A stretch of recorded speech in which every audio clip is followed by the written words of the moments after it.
Saudara-saudari yang dikasihi Tuhan, hari ini adalah Sabtu 28 Maret 2020 dalam Pekan Prapaskah yang keempat. Firman Tuhan akan kita dengarkan dari Injil Yohanes 7 ayat 40 sampai dengan 53.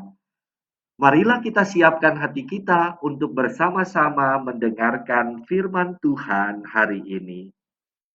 Terpujilah Kristus Tuhan, Raja mulia dan kekal. Orang yang mendengarkan firman Tuhan dan menyimpannya dalam hati yang baik akan menghasilkan buah dalam ketekunan. Terpujilah Kristus Tuhan, Raja mulia dan kekal. Tuhan bersamamu dan bersama rohmu.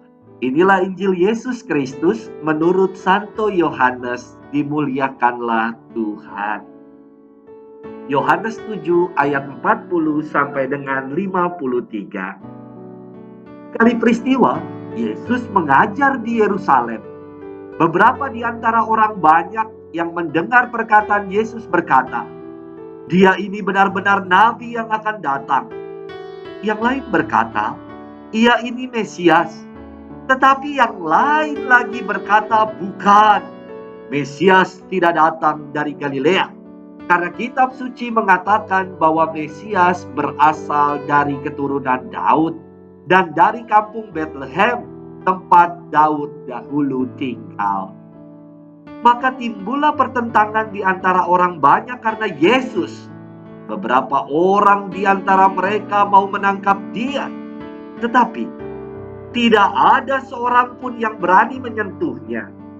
Maka ketika penjaga-penjaga yang ditugaskan imam-imam kepala dan orang-orang Farisi pergi kepada imam-imam kepala, orang-orang Farisi berkata kepada mereka, "Mengapa kamu tidak membawanya?"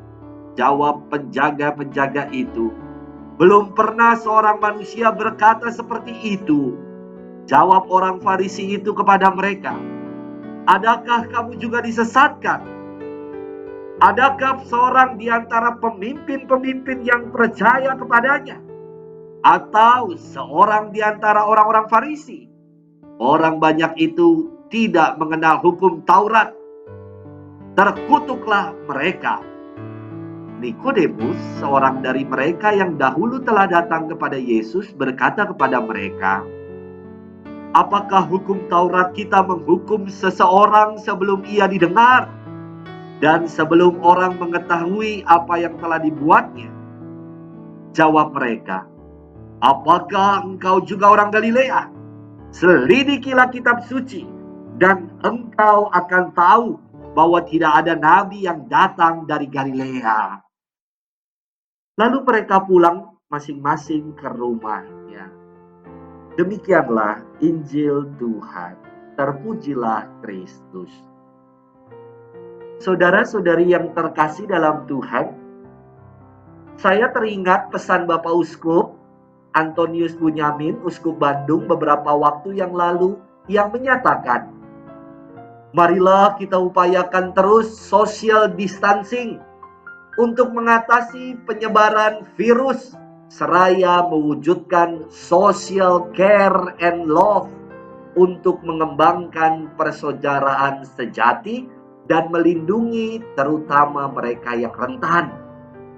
Tanpa kasih dan persaudaraan, social distancing bisa jatuh menjadi social distrust, saling curiga dan hanya mencari selamat sendiri." Saudari-saudaraku yang dikasihi Tuhan, kita kembali diingatkan untuk memberi makna yang mendalam dari apa yang kita buat, termasuk himbauan social distancing. Dengan menggali makna yang mendalam, kita akan menemukan kesejatian dalam hidup. Dan makna yang terdalam itu hadir dalam spiritualitas. Apa itu spiritualitas? Spiritualitas adalah hidup dalam tuntunan roh. Saudari-saudaraku yang terkasih dalam Tuhan, kehadiran Yesus dalam Injil hari ini menjadi pertentangan, perbantahan, dan membuat dirinya terancam. Sebagai pengikut Kristus, terkadang kita mengalami pertentangan, perbantahan, dan ancaman dalam hidup kita sehari-hari. Bagaimana sikap kita menghadapinya? Saya kira tanpa spiritualitas, kita tidak akan tahan menghadapi situasi-situasi demikian, dan akhirnya membuat iman kita terkikis dan kita berpaling dari Tuhan. Hari-hari ini kita pun diajak untuk memberikan makna hidup dan menarik hikmah dari peristiwa pandemi akibat virus corona yang kita alami bersama. Marilah kita bergandengan tangan untuk menjalani hidup dalam tuntunan roh, hingga iman dan harapan kita akan Allah semakin mengakar, semakin bertumbuh, dan semakin berbuah. Tuhan memberkati kita. Amin.